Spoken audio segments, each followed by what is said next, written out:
오늘 본문의 말씀은 믿음, 소망, 사랑은 그리스도인이 지녀야 할 가장 중요한 덕목이라고 말하고 있습니다. 그 이유는 믿음, 소망, 사랑의 덕목들은 우리들을 천국으로 인도하는 덕목들이면서 영원한 덕목들로 천국에서도 이 믿음, 소망, 사랑이 같이 간다는 거예요. 영원한 것입니다. 그래서 우리는 믿음, 소망, 사랑을 이 땅에서 핵심적으로 그리스도를 믿는 믿음 가운데 이루어 나가야 돼요. 우리를 구원하는 믿음이보다 믿음, 소망, 사랑이에요. 순서가 있습니다. 뭐가 제일 귀해요? 사랑이 귀해요. 물론 믿음으로 구원받기 때문에 믿음이 제일 귀하다고 볼 수가 있을 수도 있는데 성경은 그렇지 않죠. 그 중에 믿음, 소망, 사랑은 항상 너에게 있을 것인데 영원할 것인데 그 중에 제일은 뭐다? 믿음이다? 아니다. 사랑이다. 왜 그럴까요? 우리는 믿음이 더 귀한데 우리는 구원받는 사랑은 믿음에서 출발해서 그 믿음이 자라나면 소망을 이루고 소망에서 더해지면 사랑을 이루어 간다는 거예요. 믿음의 단계에 대한 말씀이에요. 그래서 우리는 우리 마음에 믿음뿐만 아니라 소망도 하늘나라를 소망하면서 살아야 되고 그 하늘나라를 소망하니까 하나님은 무엇이다? 하나님은 보니까 사랑이다. 그 사랑을 우리가 이루어 나가야 된다는 거예요. 고린도 13장은 전체가 사랑에 대해서 노래하는 사랑장입니다. 사랑의 귀중함을 노래하고 있습니다. 그런데 그 사랑의 시작은 우리의 믿음이라는 거예요. 예수 그리스도를 믿는 믿음에서 출발하는 거예요. 오늘 본문에서 잠깐 살펴보겠습니다. 사랑은 언제까지나 떨어지지 아니하되 사랑은 영원합니다. 천국 가서도 영원한 거예요. 그러면 믿음, 소망은 천국 가서는 없어지나요? 믿음, 소망도 같이 갑니다. 천국에서 예수님을 진실하게 믿고 신뢰하고 변치 않는 것, 천국에서도 예수님을 신뢰하니까 천국이 편안한 거예요. 예수님에 대한 믿음과 하나님의 끝없는 그 사랑을 믿는 거예요. 그렇기 때문에 내 안에 평강이 있고 기쁨이 있고 하나님은 은혜가 솟구치는 것입니다. 천국에서도 믿음을 가지고 가야 됩니다. 이 땅에서 이룬 만큼 천국의 그 은혜로운 믿음이 확장될 것입니다. 소망도 천국에 가지고 가는 거예요. 이 땅에서만 있는 게 아니에요. 소망이 없는 나라가 기쁩니까? 천국에서는 항상 주님을 향한 기대와 소망이 있어요. 그렇기 때문에 항상 희망이 있고 소망이 있고 내일에 대한 기대가 있기 때문에 신뢰가 있기 때문에 한없이 아름답고 좋은 나라인 거예요. 지옥이 왜 지옥입니까? 100년 뒤에 지옥에서 풀려나 천국 간다 하면은 지옥은 천국이에요. 지옥은 희망이 없고 소망이 없기 때문에 지옥이에요. 영원한 것입니다. 근데 천국은 뭐예요? 소망이 항상 있는 나라다. 그리고 믿음도 항상 있는 나라고 그리고 그 중에 핵심은 하나님을 향한 사랑의 마음들이 가득한 나라가 천국이라는 거예요. 그래서 이 땅에서 우리는 믿음, 소망, 사랑을 이루어 가야 한다는 거예요. 사랑은 언제까지나 떨어지지 아니하되 무엇이 이 땅에서만 우리가 간직하고 폐해지냐면 천국에서는 안 가지고 가냐 뒤에 나오죠. 예언도 폐하고 예언이 뭐예요? 하나님의 말씀을 가르치는 것. 우리의 구세주는 예수님입니다. 예수님을 믿는 믿음은 우리가 세상의 소망을 내려놓고 예수님의 그 나라의 소망을 두고 예수님이 주인이 되는 그런 삶을 살아가는 겁니다. 이렇게 늘 제가 말씀을 나누고 설교도 합니다. 이런 것이 다 예언입니다. 천국 가는 것은 이렇게 천국 가고 나면은 이런 말씀, 경고의 말씀들, 그러다가 너 지옥 가! 이런 말씀들이 필요가 없잖아요. 천국 가고 나면 끝나는 거예요. 심판이 끝나요. 그래서 예언도 패하고 뭐도 방언도 그치고 지식도 패하리라. 왜 그럴까요? 우리가 그 뒤에 나옵니다. 우리는 부분적으로 알고 부분적으로 예언하니 온전한 것이 올 때에는 부분적으로 하던 것을 패하리라. 천국에 가면은 영안이 확 열려요. 내가 하나님이 어떠한 하나님이고 또 우리가 지금 영적으로 궁금한 것들이 확 열립니다. 그러니까 이 땅에서 천국에 대해서 뭐 말씀하고 지옥에 대해 말씀하고 하나님에 대해서 말씀하는 것들이 부분적으로 예언하고 부분적으로 하는 것들이 다 없어지고 온전한 것이 우리에게 임하는 것입니다. 내가 어렸을 때는 말하는 것이 어린아이와 같고 지금 궁금한 것들 많잖아요. 그러나 천국에서는 이제 다 알게 돼요. 왜 하나님께서 이 세상을 창조했고 왜 인간이 이렇게 힘들고 하나님의 마음도 알고 다 알게 된다는 것입니다. 내가 어렸을 때는 말하는 것이 어린아이와 같고 깨닫는 것이 어린아이와 같고 생각하는 것이 어린아이와 같다가 장성한 사람이 되어서는 어린아이의 일을 버렸노라. 어린아이 때는 궁금한 게 많잖아요. 모르잖아요. 그래서 어렸을 때 저는 그랬어요. 엄마 나 어디서 생겼어? 어디서 나왔어? 나는 어디서 생겼어? 이놈아 다리 밑에서 주웠어 이놈아. 그래서 나는 저기 다리 밑에서 나를 주운 줄 알았어. 근데 엄마 다리 밑에서 주운 거예요. 나중에 그 깨달았잖아. 나는 저기 다리 밑에서 주웠다 했었죠. 그때 내가 어렸을 때는 다리 밑에 거지들이 있었거든요.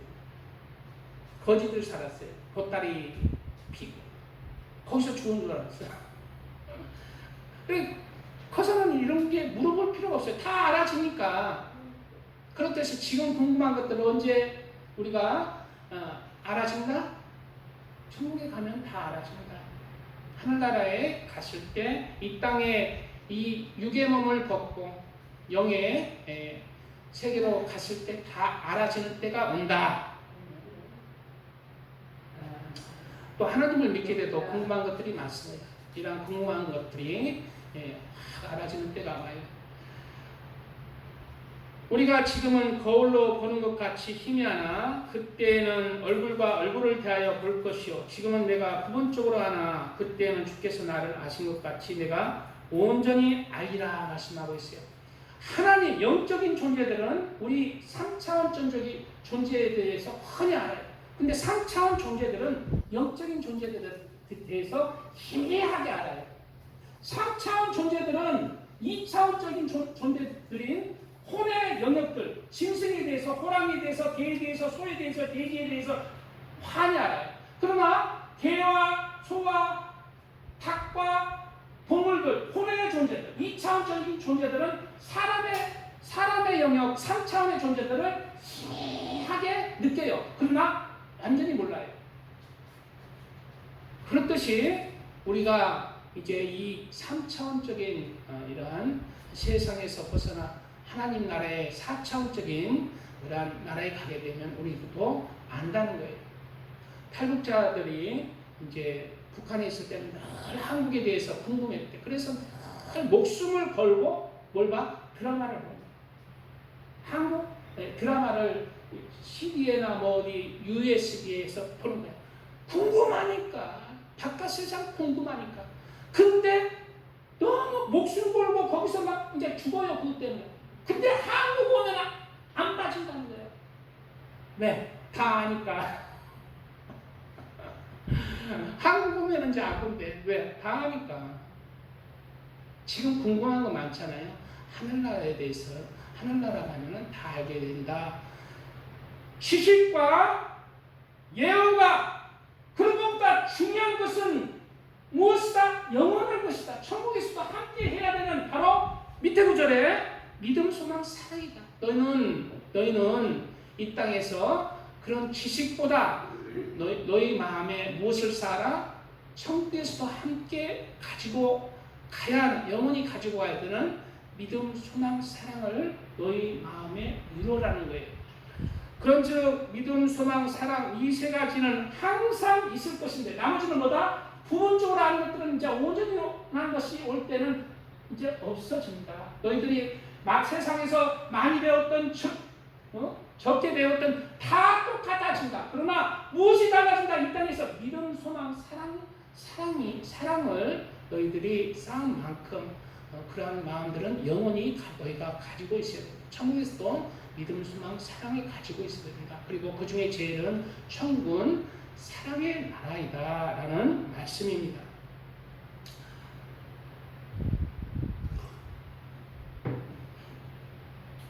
그런데 오늘 본문의 말씀은 믿음, 소망, 사랑의 그러한 덕목 중에서도 순서가 있다는 거예요. 순위가 있다는 거예요. 제일 중요한 게 뭐다? 제일 중요한 것은 사랑이고 그 다음에는 뭘까요? 믿음과 소망 중에 뭘까? 그 다음에 소망이다.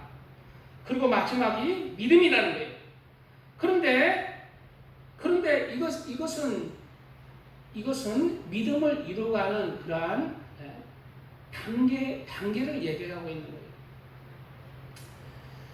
믿음으로 구원받기에 믿음이 제일 중요하다고 하지만 그리스도를 믿는 믿음에 하늘나라의 소망이 없이 세상 소망으로 가득하다면 그 믿음은 자라나지 못하고 그 믿음은 죽은 믿음이 됩니다.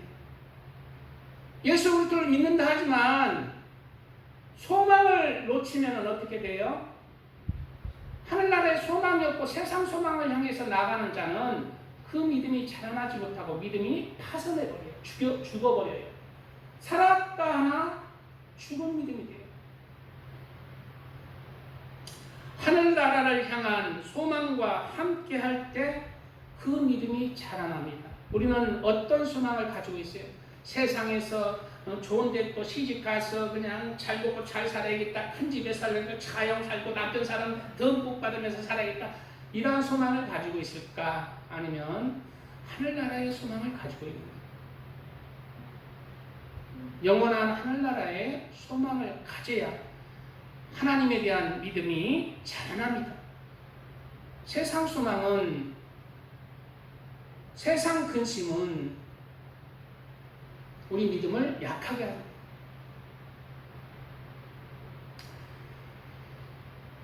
그리고 그리스도를 믿는 믿음에서만 머물지 말고 우리는 믿음에서 소망을 더하고 그리고 사랑을 더하는 믿음으로 자라나야 합니다. 오늘 제가 줄인다고 했는데 지금 말할 내용이 조금 항상 많이 이렇게 준비하게 되더라고요. 그래서 많이 이렇게 좀 띄엄띄엄 해야 될 것 같아요. 마가복음에는 또 이르시되 하나님의 나라는 사람이 씨를 땅에 뿌린과 같으니 즉 예수를 전하는 거죠.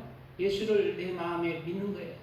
예수 그가 나의 구세주고 나를 창조하신 분이고 나를 살리신 분이라고 내 마음에 씨가 뿌려졌어요. 사람이 씨를 땅에 뿌린 것 같으니 내 마음에 뿌려졌죠. 그가 밤낮 자고 깨고 하는 중에 씨가 나서 자라되 어떻게 그리 되는지를 알지 못하느니라. 우리가 믿음이 어떻게 되는지를 알지 못해요. 듣고 그렇구나. 그런데 내가 주님 안에 갈 때 믿음이 자라나요. 주님 밖에 있을 때는 믿음이 자라나지 않고 죽어버릴 수 있지만 주님 안에서 신앙생활을 통해서 믿음이 나도 모르게 자라나는 거예요. 땅이 스스로 열매를 맺되 처음에는 싹이요. 점점 믿음이 자라나는 거예요. 내 마음속에서. 다음에는 이삭이요. 다음에는 이삭의 충실한 곡식이라. 열매가 익으면 곧 낫을 되나니 이는 추수 때가 이르렀음이라 말씀하고 있습니다. 우리는 열매를 맺어야 된다. 믿음에 대한 열매를 맺어야 된다. 이 말씀. 예수님을 믿고 이제 열매를 맺어야 해요. 그 중에 제일 큰 믿음은 뭐다? 제일 큰 열매는 뭐다? 바로 사랑의 열매라는 거예요. 하나님을 사랑하고 그 사랑이 넘쳐서 이웃을 용서하고 이해하고 섬기며 사랑하는 열매를 맺어가야 합니다. 세상에서 우리는 제일 큰 복이 무엇일까요? 제일 큰 복을 받는 사람이 지금 이재용입니까? 삼성의 이재용입니까? 아니면 큰 권력, 구라로 큰 권력을 가진 이재명이에요? 세상에서 가장 큰 복 받은 사람이 누구일까요? 세상에서 가장 큰 복은 내가 예수님을 믿고 선하게 살아갈 줄을 알고 그렇게 선하게 의롭게 사랑하며 살아갈 줄 아는 자, 그 자가 하나님이 보시기에는 가장 영적으로 큰 복을 받은 자예요. 그 자가 영원히 하나님의 은혜 가운데 영원한 축복이 그 자에게 있는 거예요. 그런 마음으로 그 길을 가는 자, 하나님의 은혜, 하나님의 사랑입니다. 가장 큰 복이에요. 많은 사람이 있지만 그 길을 가는 사람은 극히 없습니다. 자기를 위해서 살아요. 세상을 위해서 살고 자기 중심적으로 자기를 위해서 살아요. 가장 큰 복은 내가 하나님의 말씀을 따라서 선하고 의롭고 사랑을 실천하는 삶을 살아갈 줄 아는 자, 그 자가 가장 큰 복입니다. 그 자가 비록 세상에 권력이 없을지라도 돈이 부족할지라도 가장 큰 자, 가장 복을 받은 자예요. 그러면 세상에서 가장 큰 저주를 받은 자는 누굴까요? 제가 봐서는 사람보다 저주를 받은 자는, 사람보다 더 저주를 받은 자는 사탄입니다. 사탄은 이 세상 임금이라는데 이 세상 물질과 모든 영광이 사탄이 받아서 사탄이 사람에게 준다는데, 사탄은 왜 가장 큰 저주를 받았냐면 회개할 줄 모르고 사랑할 줄 모르고 선을 행할 줄 모르고 의를 행할 줄 모르기 때문에 가장 큰 저주예요. 결국 끝이 오는 것이고 가장 큰 저주로 사탄은 그 저주가 실제가 될 것입니다. 선을 행할 줄 모르고 사랑할 줄 모르는 게 가장 큰 저주예요. 사람도 조폭이 그냥 남 괴롭히고 남 두드려 패고 사기 쳐먹고 도둑질하고 도둑놈이 또 도둑놈대로 그냥 몇 번 되고 28범이 나와서 또 도둑질했다. 저 사람은 평생 도둑질하면서 참 편하게 산다 이런 생각하지만은 가장 큰 악이 더해서 악이 그를 집어삼키는 거예요. 악이 저주가 임해서 저주를 더하는 것보다 악을 더하는 것이다. 결국 사탄의 형상을 닮아가는 것, 가장 큰 저주입니다. 내 마음이 악하고 막 속에서도 죄가 있고 또 죄가 들어와요. 그럴 때 물리칠 줄 아는 자가 되시기 바랍니다. 그것은 나에게 이익인 것 같지만 나에게 저주를 물리치시기 바랍니다.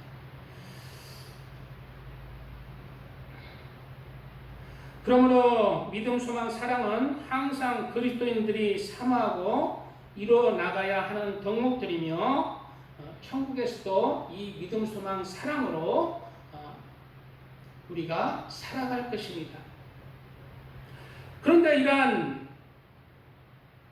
믿음, 소망, 사랑은 그리스도를 향한 믿음이 가장 기초며 뿌리며 시작입니다. 그렇다면 믿음이란 무엇일까요? 로마서 1장 17절에는 복음에는 하나님의 의가 나타나서 믿음으로 믿음에 이르게 하나니 기록된 바 오직 의인은 믿음으로 말미암아 살리라 함과 같으니라 말씀하고 있어요. 그런데 이것으로 인해서 루터가 종교개혁을 했습니다. 그런데 루터가 종교개혁을 할 때 믿음을 강조하다가 성경의 말씀을 더해버린 거예요. 자기의 생각을 더한 거예요. 무엇이 들어갔어요? 오직이 들어갔어요. 하박국에서나 이런 말씀에는 오직이라는 헬라어 이 신약 성경에 헬라 성경에도 오직이 없습니다. 이거는 루터가 자신이 넣었다고 고백한 거예요. 그리고 학자들이 인정한 거예요. 자기 생각을 넣었어요.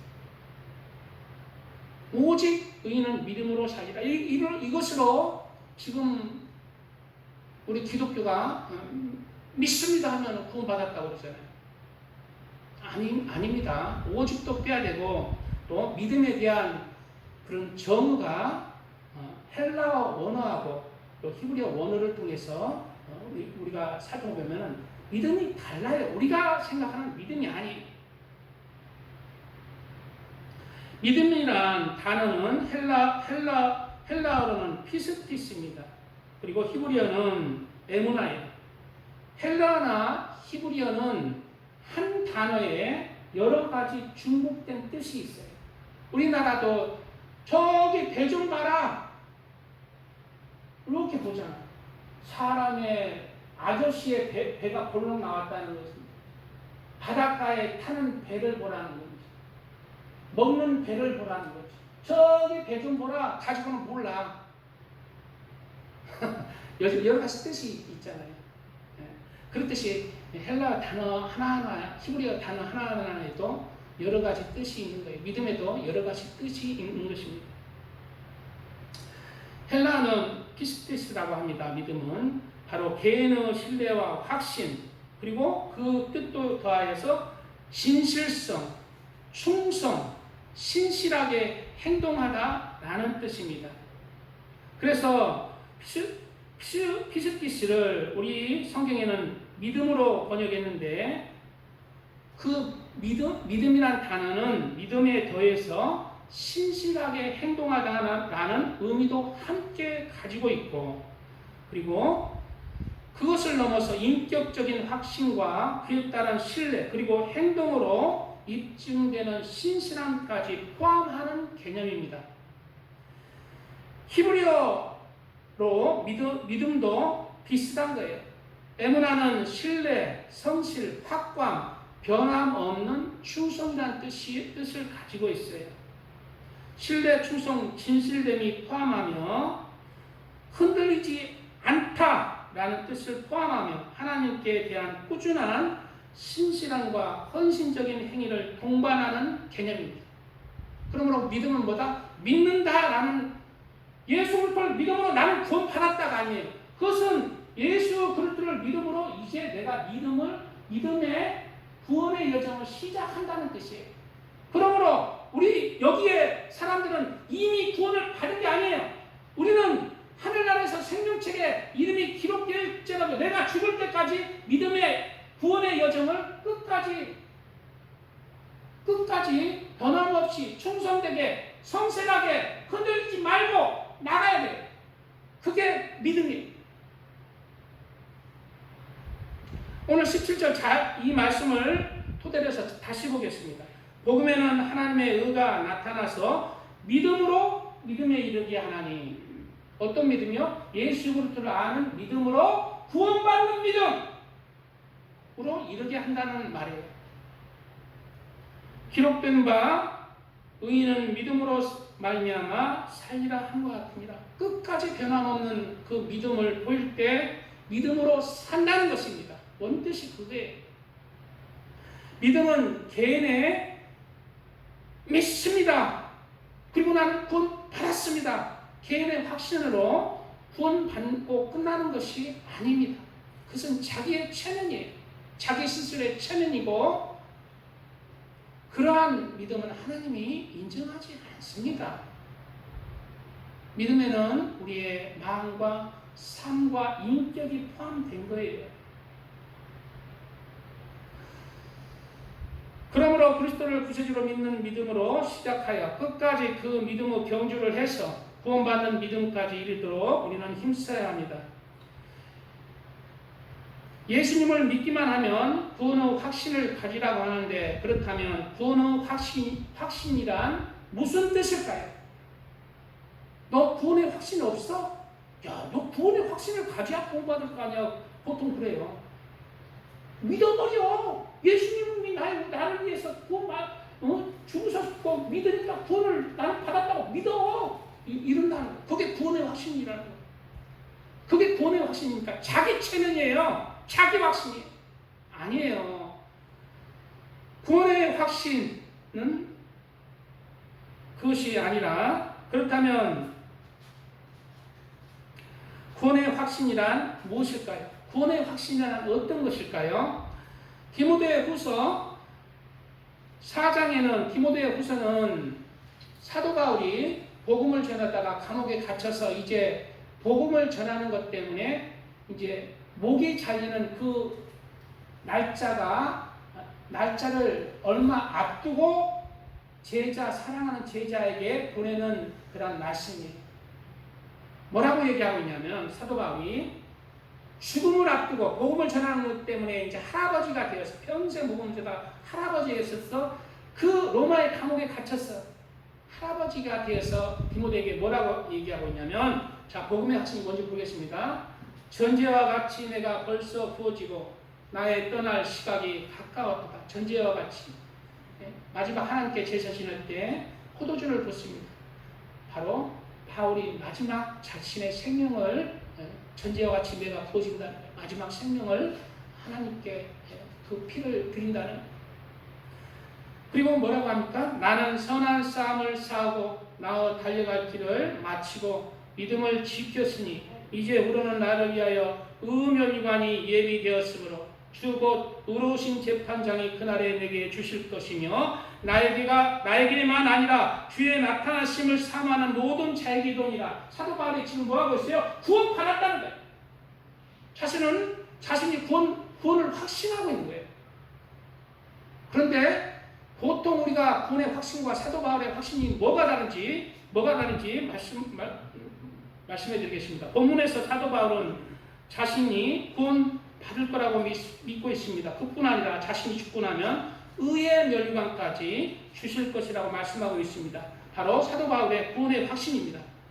사도 바울은 예수님을 만나고 평생을 자신의 복음 전파의 사명을 감당하며 주님을 위해서 인생을 사셨습니다.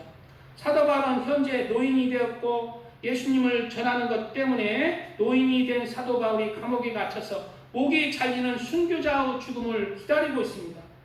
사도 바울이 예수님을 끝까지 놓지 않고 숭송된 삶을 살아갈 때 구원의 확신이 뭐예요? 사도 바울의 구원의 확신은 뭐예요?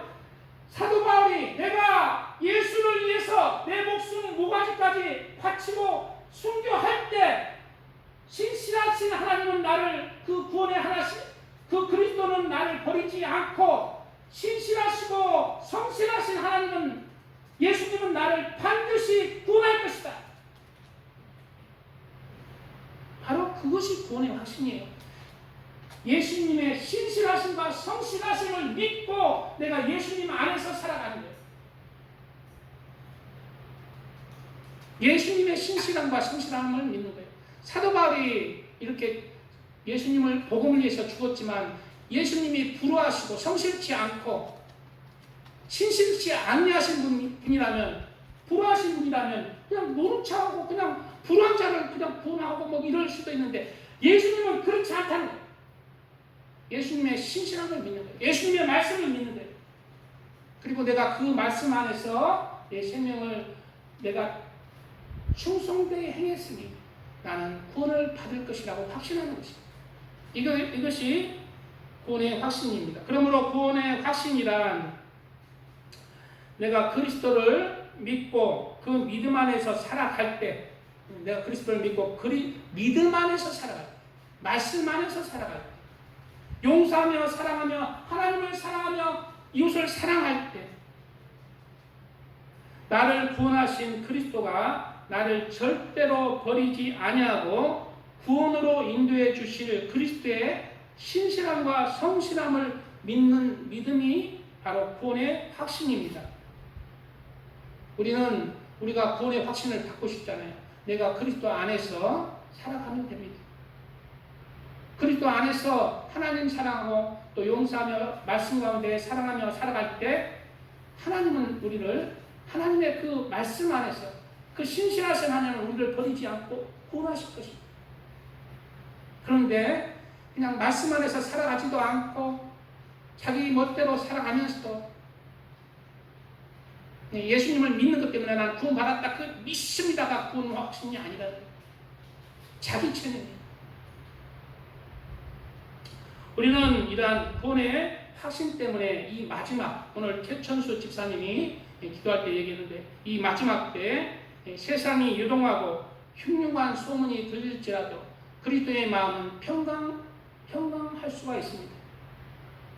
저도 이제 인터넷 유튜브를 이제 통해서 이재명에 대해서 뭐 전쟁에 대해서 공산당에 대해서 간첩에 대해서 또 뭐 노란 봉투법에 대해서 보면은 그냥 막 두렵고 걱정되고 염려되고 하게 돼요. 하나님이 이 나라 지키실 것이고 하나님이 나도 지켜주실 것이고 주님 안에서 내가 신실하신 하나님을 바라보고 살아간다면 어찌하든지 그 신실한 하나님은 우리나라 나도 버리지 않고 하나님이 인도해 주실 것이다. 그러한 믿음으로 세상을 바라보는 게 아니라 하나님을 바라보기 때문에 그리스도인의 마음은 평안할 수가 있는 것입니다. 신실하신 하나님, 성실하신 하나님은 내가 그분을 붙잡을 때 우리를 버리지 않습니다. 우리나라도 버리지 않습니다. 그 신실하신 하나님을 바라볼 때 지금 세상이 흉흉하고 재난의 소문이 있고 전쟁의 소문이 있고 전염병의 소문이 있고 이러한 소문은 다 뭐예요? 내가 이제 곧 가리라는 거예요. 예수님이 오실 때가 됐다는 거예요. 그리고 그렇지만 그 안에서 예수님을 바라보며 내가 살아갈 때 구원의 확신을 가지고 또 마음의 평강을 유지하는 귀한 하나님의 사람들 되시기 바랍니다. 찬양 드리고 말씀 이어가겠습니다.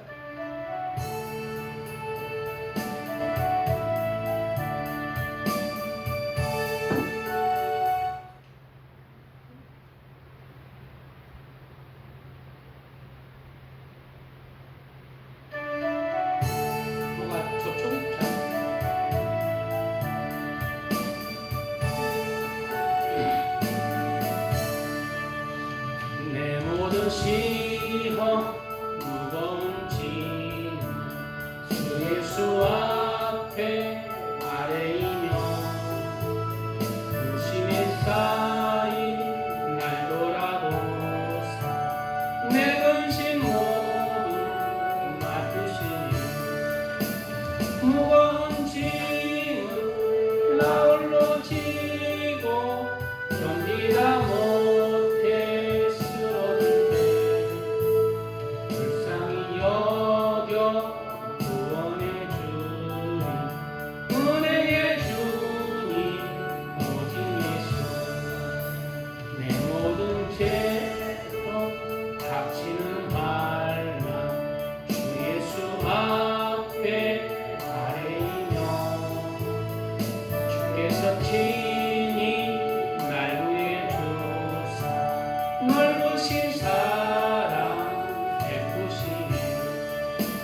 무거운 짐을 나 홀로 지고 견디다 못해 쓰러질 때 불쌍히 여겨 구원해 주니 은혜의 주님 오직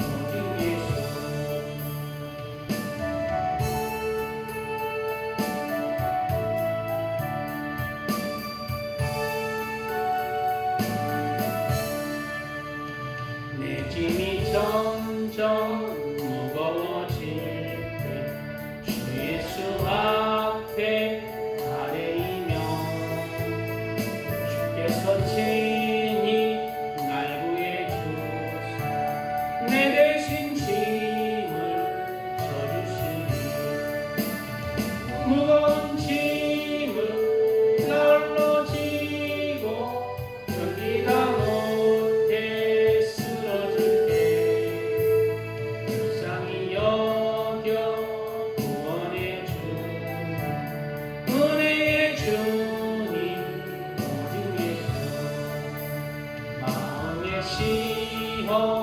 무거운 죄를 주 예수 앞에 아뢰이며 예수는 나의 능력이 되사 세상을 이길 힘주시니 무거운 짐 나 홀로 지고 견디라고 불쌍히 여겨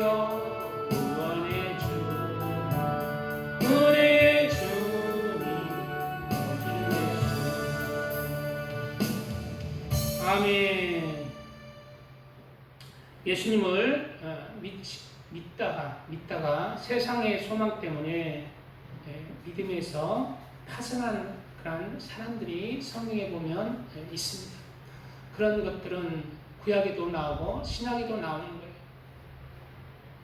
이런 것들은 우리에게 경고하는 것입니다. 세상의 소망을 소망을 두고 살아가는 게 아니라 너희는 믿음의 하늘나라의 소망을 보고 살아가라. 하늘나라를 바라보고 믿음에서 이기는 자가 되라는 것입니다. 세상에 소망이 있고 목적이 있는 자는 믿음에서 자라지 못합니다. 왜? 믿음은 하늘나라를 바라보고 하늘나라의 법 안에서 믿음이 자라나는 거거든요. 세상과 믿음은 반대예요. 그러므로 그리스도인들은 예수님을 믿는 믿음과 함께 세상의 소망이 아닌 그리스도를 향한 소망과 하나님 나라에 대한 소망을 가지고 살아가야 합니다. 그럴 때 믿음이 자라나는 것이고 바로 하나님의 그 믿음이 살아있는 믿음이 되는 것입니다. 그리스도를 믿지만은 세상의 소망을 향해서 살아가는 그리스도인이 참 많습니다. 그런 자들 중에 그런 분들 중에서도 구원 받을 자가 있고 또 구원 받지 못할 자들도 있을 거예요. 제가 낱낱이 알지는 못합니다. 그 마음이 어떤지. 그러나 우리 성경에는 돈을 사랑하지 말라, 일만하게 뿌리가 된다, 세상을 사랑하지 말라, 여러 구절을 통해서 경고하고 있는 것입니다. 지난주에 네 가지 밭에 대해서 제가 말씀을 나눴는데 돌밭까지 나누고 가시밭을 안 했어요. 가시밭과 좋은 밭을 아는데 가시밭에 대해서 잠깐 이야기 나누면 더러는 가시떨기에 떨어짐에 가시가 자라서 기운을 막았고 이것을 예수님이 가시떨기에 그 믿음이 뿌려졌다는 것이요. 가시떨기가 많이 있는 밭에 믿음의 뿌리가 있다. 내 안에 세상으로 가득 찬 세상의 것들이 가득한 가운데 믿음이 들어갔다는 거예요. 그런데 그 믿음이 자라기가 쉽지 않다는 거예요. 왜? 가시떨기, 즉 세상에 대한 것들 때문에. 그 해석해 주신 구절이 이제 22절이 나오는데 가시떨기에 뿌려졌다는 것은 말씀을 들으나 세상의 염려와 재물의 유혹에 말씀이 맡겨 결실하지 못하는 자요. 세상의 염려 또 재물의 유혹 때문에 말씀이 맡겨서 믿음이 어떻게 해요? 자라지 못한다. 믿음이 죽어버립니다. 이게 무슨 말입니까? 하나님의 뜻대로 하는 근심은 후회할 것이 없는 구원을 이루게 하는 회개를 이루는 것이요. 하나님의 뜻대로 하는 것이 하늘나라 의를 위해서 근심하는 것들이에요. 우리 최천수 수사님들 전도하려고 하고 영혼 구원하려고 하고 이런 근심들, 이런 근심들은 하나님이 뭐다? 구원을 이루게 하는 회개를 이루는 것이요. 이런 근심들은 귀한 것입니다. 그러나 뭐를 너희는 무슨 근심을 하지 말라? 세상 근심은 사망을 이루는 것입니다. 내가 무엇을 먹고 살고 내가 앞으로 집을 어떻게 살고 세상 근심으로 가득하는 것은 무엇을 이룬다? 사망을 이룬다. 내 영혼이 지옥 간다. 세상에 집중하면 지옥 간다는 말씀입니다. 그래서 노노의 성경은 얘기하고 있습니다. 이 세상이나 세상에 있는 것들을 사랑하지 말라. 누구든지 세상을 사랑하면 아버지의 사랑이 그 안에 있지 아니하니 이는 세상에 있는 모든 것이 육신의 정욕과 안목 정욕과 이 세상의 자랑이니 다 아버지께로 쫓아온 것이 아니요 세상으로부터 온 것이다. 세상은 누구예요? 마귀예요. 마귀가 우리 마음을 세상의 것들로 가득 채워서 사망으로 끌고 간다. 그래서 성경은 늘 세상을 사랑치 말라고 얘기하고 있습니다. 그리고 그러면 우리 그 세상 뭐 먹고 살아요? 하나님이 우리 하나님의 나라 의를 위해서 네 마음을 집중할 때 하나님이 너 먹여주겠다. 네 먹고 사는 거 하나님의 근심 걱정 안 해주고 다 이끌 것이다. 그게 핵심이, 그게 요약이. 들의 백할을 보라, 공중에 나는 새를 보라.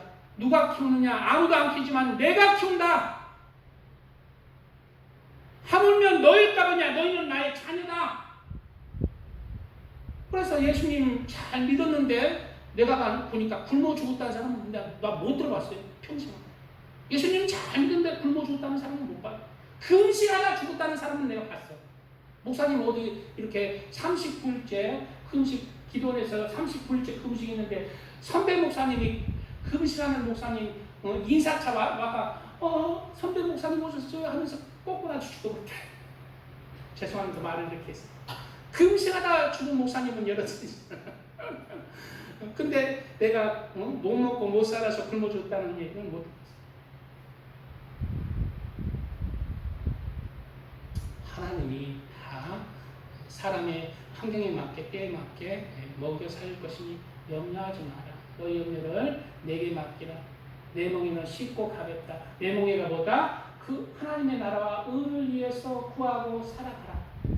그게 예수님의 멍에. 우리는 무엇을 걱정하고 염려합니까?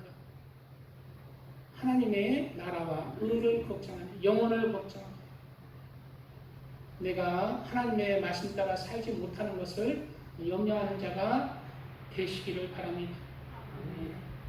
근데 병행 구절에 중요한 맨 마지막에는 못 할 수도 있겠네요. 병행 구절 누가 보면은 가시떨기에 떨어졌다는 것이 이렇게 기록하고 있습니다. 가시떨기에 떨어졌다는 것은 말씀을 들은 자이나 지내는 중 이생의 염려와 재물과 향락의 기운이 막혀 온전히 결실하지 못하는 자예요. 뭐가 들어갔어요?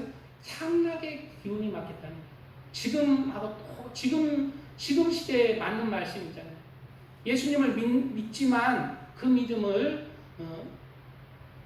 음란으로, 간음으로, 세상 술과 담배, 온갖 쾌락거리 때문에, 게임 때문에, 텔레비 보는 것 때문에, 여러 가지 문화 때문에, 유흥 때문에 거기에 빠져서 믿음을 버리는 사람 많습니다. 향락에 막혀버립니다. 믿음이 안 자라는 향락. 그리고 향락에 더해서 그랬더니 향락에 더해져 믿음이 변질되고 타락해버립니다. 타락해가는. 그래서 이제 예를 들어 연예인들만 봐도 미국의 필보드나 연예인들은 사탄한테 영혼을 팔아야 된대. 그래야 출세를 하고 눈깔이 돌아가는 거예요. 예수님을 믿었는데 사탄한테 영혼을 판다. 그리고 세상에 그런 것들을 영혼으로 사는 거예요. 이런 사람은 돌이킬 수 없다고 성경이 나오죠. 한번 빛을 받고 하늘의 은사를 맛보고 성령에 참여한 바 되고 하나님의 선한 말씀과 내세의 능력을 맛보고도 타락한 자들은 다시 새롭게 하여 회개할 수 없나니 이는 그들이 하나님의 아들을 다시 십자가에 못 박아 드러내놓고 욕되게 함이라. 바로 용서받을 수 없는 성령 모독죄가 네 번째는 무엇이다? 성령을 받았지만 세상에 타락해버린 자들, 술과 담배로, 마약으로, 도박으로, 게임으로, 세상 유흥으로, 음란과 간음으로, 그리고 또 미워함으로, 원망, 불평, 비난, 저주, 폭력으로 타락한 자들은 성령 모독죄, 용서받을 수 없다. 할 수 있겠네요. 그리고 우리는 이러한 세상의 소망이 아니라 반드시 하나님 나라의 소망을 가지고 믿음과 소망에서 자라나서 사랑의 마음을 이루시기 바랍니다. 그럴 때 사랑의 마음, 세상의 소망을 두면 사랑을 이루지 못해요. 세상은 미워하고 시기하고 질투합니다. 비난하고 판단합니다. 그러나 하나님 나라의 소망을 두고 하나님께 소망을 두면은 바로 믿음과 소망 가운데 사랑을 이루어간다는 거예요. 그게 가장 귀한 거예요. 믿음과 소망 가운데 우리는 사랑을 이루며 살아가야 합니다. 사랑은 믿음의 가장 큰 열매이고 귀한 열매입니다. 잘 들으세요. 짧습니다. 간단하게 할 거니까. 제일 사랑의 열매를 맺기가 어렵습니다. 제일 어려운 게 사랑의 열매. 사랑하지만은 사랑의 열매를 맺기가 어려워요. 세상에서 사랑이 뭐예요? 남녀간에 쾌락하는 거예요. 남녀간에 이성에게 이쁜 여자, 잘생긴 남자 그냥 알고 이쁘니까 잘생겼으니까 사랑하는 거예요. 그런 사랑은 하나님이 그런 사랑은 사랑이 아니에요. 그런 사랑은 사랑이 아니라 바로 그의 영혼을 불쌍히 여기고 그리고 품고 사랑하는 것입니다. 우리는 그러나 사랑의 열매를 맺도록 나가야 합니다. 사랑의 열매를 맺는 자가 누구냐면은 예수님의 신부입니다. 왜 사랑의 열매를 맺는 자가 예수님의 신부? 그러면 모두가 사랑의 열매를 맺을 수 없습니다. 바로 사랑의 열매를 맺는 자가 예수님의 신부의 반열로 새 예루살렘 성에 들어갈 자입니다. 예수님과 같이 살아갈 자가 뭐다? 사랑의 열매를 맺는 자다. 바로 신랑과 신부는 무엇으로 맺어져요? 돈으로 맺어집니까? 얼굴로 맺어집니까? 사랑으로 맺어집니다. 아이고 우리 저 돈 많다고 해서 나는 희귀 빠지는데 뭐 세상 사람이죠. 세상 사람. 원래는 사랑으로 맺어집니다. 사랑. 그래서 신부의 반열도 사랑을 이루어야 신부의 반열이다. 마태복음 25장에는 열처녀 비유가 나와요. 열처녀 비유 모르는 사람 있어? 열처녀 비유 알죠? 잠깐 금방 읽을게요. 시간은 좀 있네요. 그때 천국은 마치 등을 들고 신랑을 맞으러 나간 열처녀와 같다 하리니 그중 5은 미련하고 5은 슬기 있는 자라. 미련한 자들은 등을 가지되 기름을 가지지 아니하고 슬기 있는 자들은 그릇에 기름을 담아 등과 함께 가져갔더니 신랑이 격이 오므로 다 졸며 잘세. 밤중에 소리가 나되 보라 신랑이로다 맞으러 나오라 하매 이에 그 처녀들이 다 일어나 등을 준비할세. 미련한 자들이 슬기 있는 자들에게 이르되 우리 등불이 꺼져가니 너희 기름을 좀 나눠달라 하거늘 슬기 있는 자들이 대답하여 이르되 우리와 너희가 다 쓰기에 부족할까 하노니 차라리 파는 자들에게 가서 너희 쓸 것을 사라 하니 그들이 사러 간 사이에 신랑이 오므로 준비하였던 자들은 함께 혼인잔치에 들어가고 문은 닫힌지라. 그 후에 남은 처녀들이 와서 이르되 주여 주여 우리에게 열어주소서. 대답하여 이르되 진실로 너희에게 이르노니 내가 너희를 알지 못하노라 하였느니라 말씀하고 있어요. 열처녀가 어떤 의미입니까? 신랑 대신 예수님을 기다리고 있어요. 지금 많은 사람이 예수님을 기다리고 있어요. 예수님이 곧 오는 때가 된 거예요. 세계 많은 그리스도인들이 예수님을 기다리고 있어요. 그러나 어떤 자는 예수님을 기다리고 있다는 것은 뭐예요? 내 마음에 무엇을 이뤘다? 예수님에 대한 믿음을 더해서 소망을 이룬 자들. 귀한 자들입니다. 열처녀 무시하지 마세요. 믿음, 예수 그리스도를 믿는 믿음에 하나님 나라의 소망을 이룬 자들이에요. 그렇기 때문에 기다린다. 열처녀다. 성경이 얘기하고 믿음과 소망을 이룬 자예요. 그런데 5처녀는 기름을 준비하지 못하고 5처녀는 기름을 준비했는데 기름 준비한 5처녀만 예수님이 너는 나의 신부다. 근데 기름 준비하지 않는 5처녀는 내가 너를 모른다. 딱 문 닫아버립니다. 이게 무슨 말입니까? 아니 예수님을 믿고 하늘나라를 소망해서 그렇게 살았는데 그러면 나는 예수님 믿고 그럼 모른다고? 그럼 하나님의 신실하심이 아니잖아. 구원에 신실하신 하나님이 아니잖아. 여기서 모른다는 뜻은 뭡니까? 나는 너를 신부로서 모른다는 거야. 왜? 기름이 없기 때문에. 기름은 뭐예요? 바로 사랑의 기름이에요.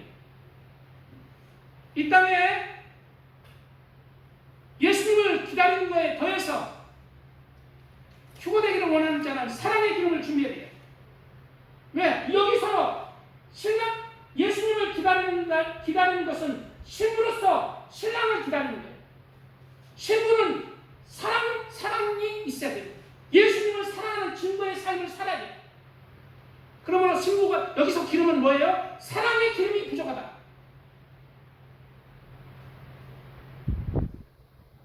그러면 기름이 뭘까요? 사랑의 기름이 뭘까요? 기름은 희생이라는 뜻입니다. 희생, 자기 희생. 우리 안준수 성도님 참기름, 들기름 짜잖아. 들기름 짜면은 기계 빡빡한 거에 이렇게 쫙 짜야 돼요. 그래 기름이다. 내가 죽어져야 돼요. 나의 세상적인 그러한 것들이 죽어져. 그리고 기름을 누구 위해서? 다른 사람을 위해서. 다른 사람을 위해서 희생하며 섬기며 사랑하는 그런 삶이군요. 하나님을 너는 마음을 다하고 뜻을 다하고 힘을 다하여 목숨을 다하여 사랑하는 그 발걸음이 그 기름이 있느냐? 이웃을 용서하고 섬기며 사랑하고 헤아리는 그러한 너는 기름을 짰느냐? 사랑의 기름을 짰느냐? 너 기름이 있느냐?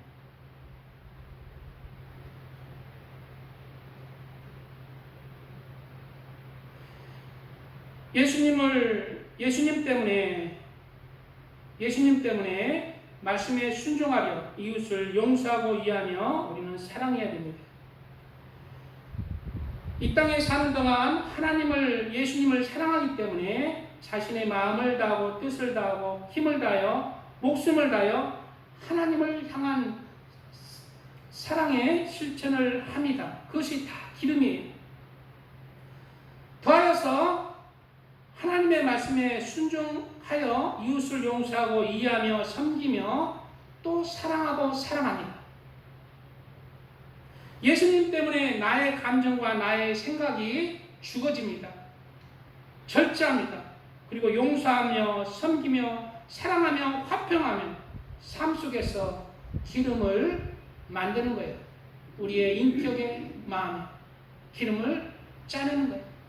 예수의 형상, 사랑의 형상으로 닮아가는 것입니다. 그 걸음으로 나가는 거예요. 예수님 때문에 참고 예수님 때문에 인내하며 예수님 때문에 나쁜 감정을 참으면서 나의 감정을 죽이면서 용서하며 사랑하며 섬기는 것입니다. 예수님 때문에 어려운 일 당해도 예수님 때문에 인내하고 예수님을 바라보고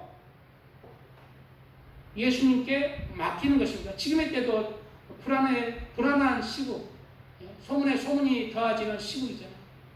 그러나 예수님 때문에 우리 마음은 평강을 잃지 말아야 됩니다. 예수님이 있잖아요. 그게 믿음이에요. 예수님이 나를 지켜주시는 거예요. 우리나라도 예수님 이렇게 교회가 많고 하나님을 찬양하는 그 교회들이 이렇게 많은데 이 나라를 북한이 중국이 어떻게 못합니다. 끝까지 신뢰하는 거예요. 예수님의 신실함과 예수님의 성실하심을 믿으면 우리 마음에 평강이 임합니다. 예수님을 바라봐야 돼요. 세상을 바라보면 불안하고 내 마음이 염려가 됩니다. 예수님을 바라볼 때 평강해질 수가 있습니다.